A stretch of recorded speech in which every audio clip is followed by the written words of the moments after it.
Okay, let me make sure that if I sit down, it's okay. Because I have to refilm this whole video because I did not like the lighting of the last video. So I don't want to have to do that again. So I just need to make sure that it's fine, right? Also, I want to address the elephant before anything else. These are extensions. This is my natural hair. This is the extension hair. Got it. Okay, cool. Now that that's out of the way, today, I didn't even say hi. Hi guys, welcome back or welcome to my channel. If you're new here, my name is Carly. I just got married and my only personality traits are my husband and books. Today we are here to talk about my 5-star reads because I thought this would be a great video. I have a few reading vlogs up already, but I thought this was a good video to kind of start on. The booktubers that I most enjoy watching, I have a similar taste in, or I at least sort of read some of the same books that they do. And so it just helps me connect with them even more because we're reading the same books. It feels like we're like hanging out, you know, and having a good time.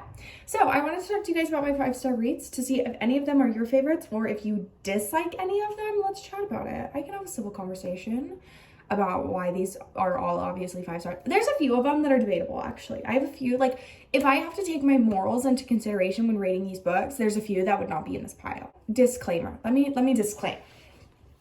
I read books for entertainment. Strictly entertainment purposes. There's a trope I personally don't agree with. It bothers me, but not enough to not enjoy the content of the book.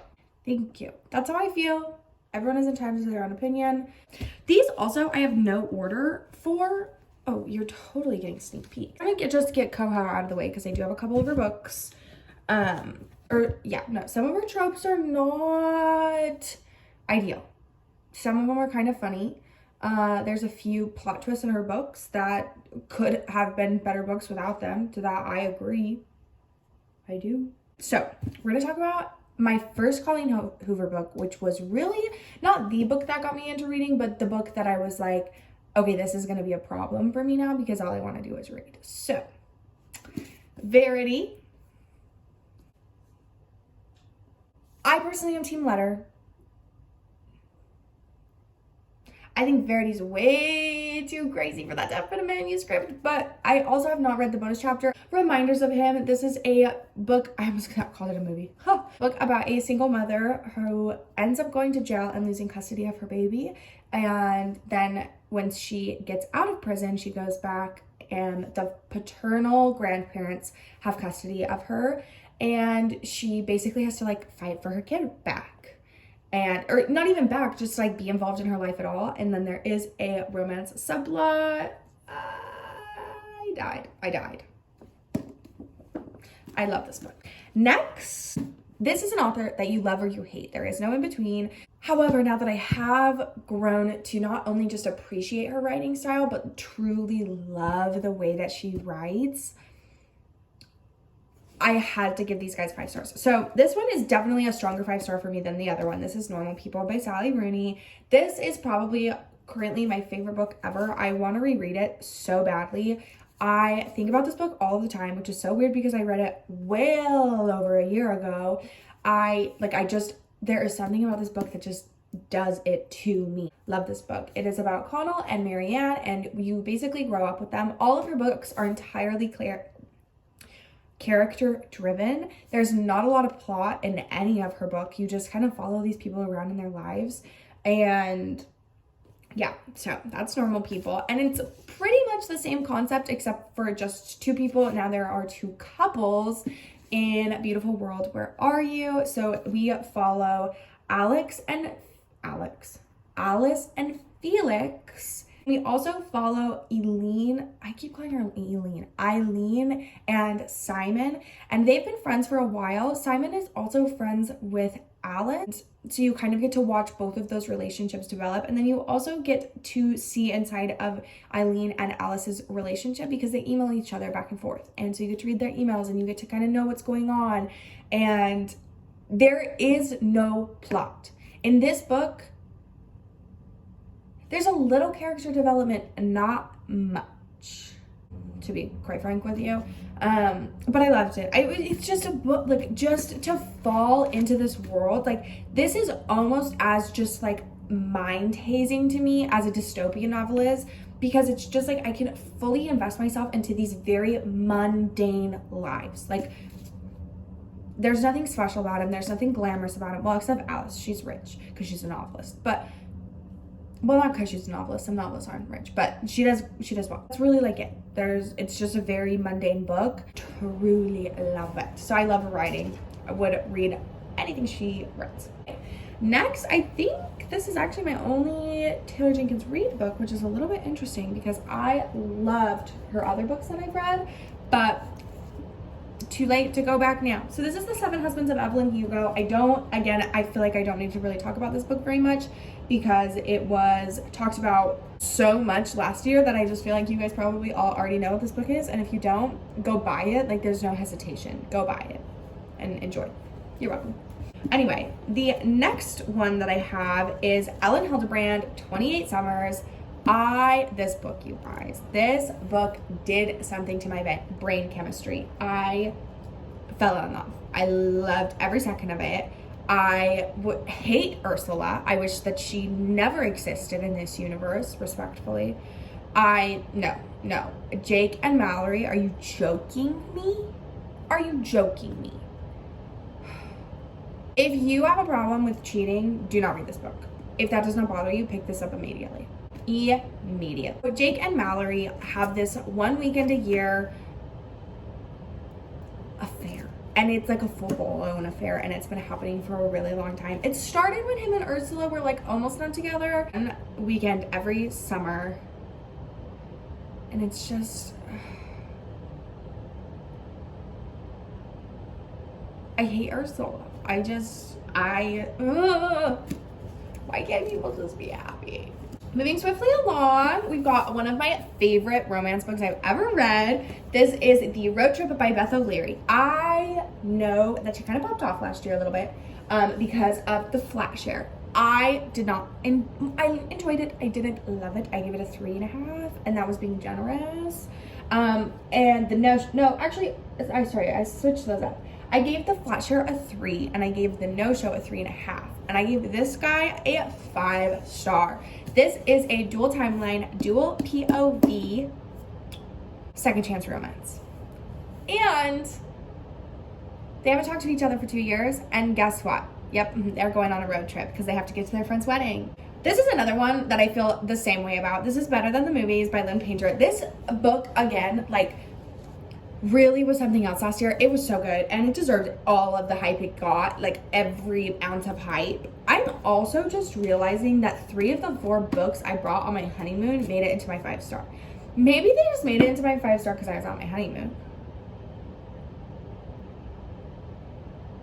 No, because then I feel like the other one would have been in here too, and it's not. Anyway, so this is a YA romance, and so it is a little bit more toned down than some of the other romances.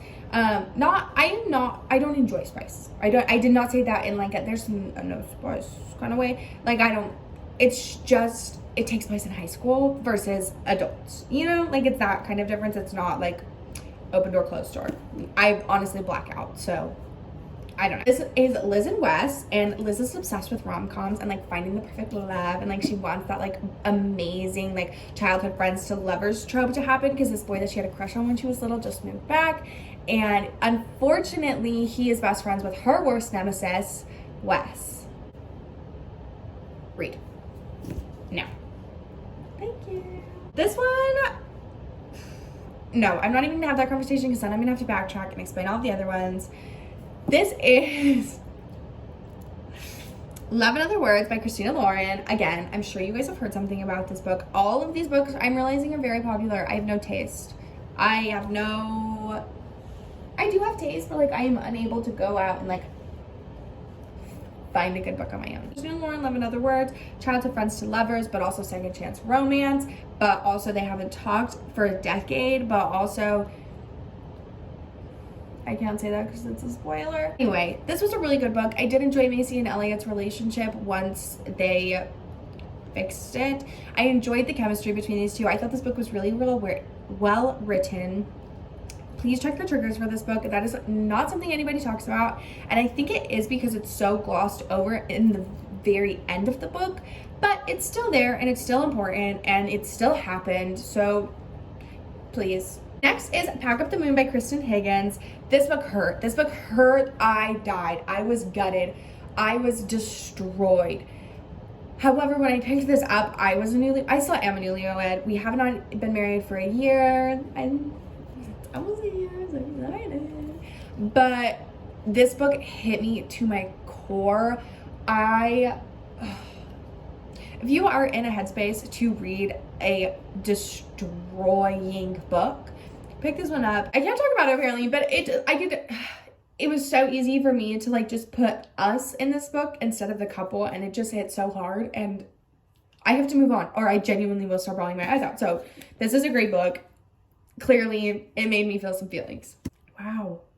Get a grip, girl. What is going on?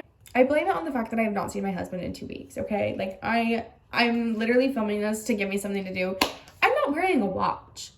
The next book, on a completely different note, is The Silent Patient by Michael McHale. I always get so confident, and then I go to say it, and I'm like, nope, no clue. Never seen this word before in my life. I don't know. I'm gonna have to listen to somebody else say it because I don't know. But this book, the plot twist got me, bro. Got me. I was dead.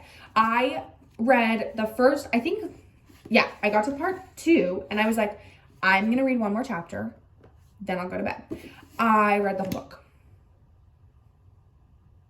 Hence the shift to blue tabs, because I did not give myself enough time to go buy more red tabs before I finished the book. This book I just finished, and for her to immediately, like, I walked out of my bedroom with the finished book and I sat it on the stack to be included in this video. This book was a 5-star, and let me tell you why. This is a historical fiction. I'm not a historical fiction girly. I love romance. I can do a mystery. I can do a thriller. I could eat up a fantasy. Historical fiction?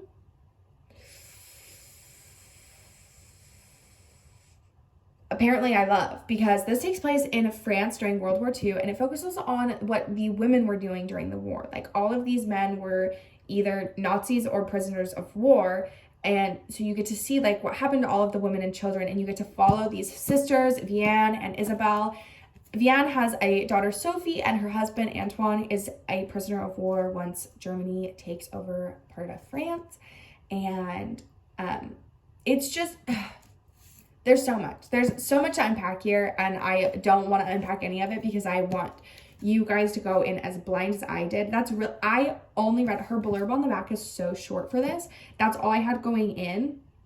It's the Goodreads Best Historical Novel of the Year. I didn't know that, but it was incredible. It was amazing. It was very intimidating because this book is huge. I read it in less than a week. It was really good. Definitely recommend. Bawled like a baby. Bawled like a baby. Do not finish this book in public. But read it. Second to last book is I Fell in Love with Hope by Lana Colley. This is one that I do have a reading vlog up on my channel already, so if you want to go check that out, definitely do. I loved this book. I'm actually pretty sure in the reading vlog though, I said I only gave like a 4.75 because I was like, I don't rate books a 5-star that make me cry. And then so many books that I would rate 5-star were making me cry that I was just gonna like, I guess a new emotion unlocked in the 5 stars. So this book was incredible. This was a very sad book, very, very sad book, but it was everything. I loved it. The last book in my pile today for 5 stars is Alice's Adventures in Wonderland by Lewis Carroll. I have a whole shelf. This shelf right here, you can see Alice right there. Yeah, full of Alice books. You can't even see the 2 big ones that I pushed back to put Alice in front of them. I love Alice. Anything Alice, mine. Yep, she's my favorite. I love Alice. that is it for my 5-star reads. I hope you guys enjoyed today's video. If you did, make sure to hit the subscribe button, hang around, hang out. I really love to read, and that's pretty much all that I'm going to be talking about. Every once in a while, I might throw in like a weekly vlog, but it will mostly be reading because that is all I would like to do. If I could just sit and read all day long, 24/7, maybe like 27. I need attention and kisses from my husband, so 27 I think is plenty. I would love to have you guys here. So if you guys enjoyed, if you want to hang out, if you have any recommendations from your 5-star list, let me know. I would love to read them because that would be so fun, doing like a 5-star what is it called, like a reading vlog for the 5 stars that you guys recommended. That's an idea. That's a thought. Anyway, if you guys want to leave a book recommendation for me to read, let me know in the comments, and I will see you guys next time. Bye!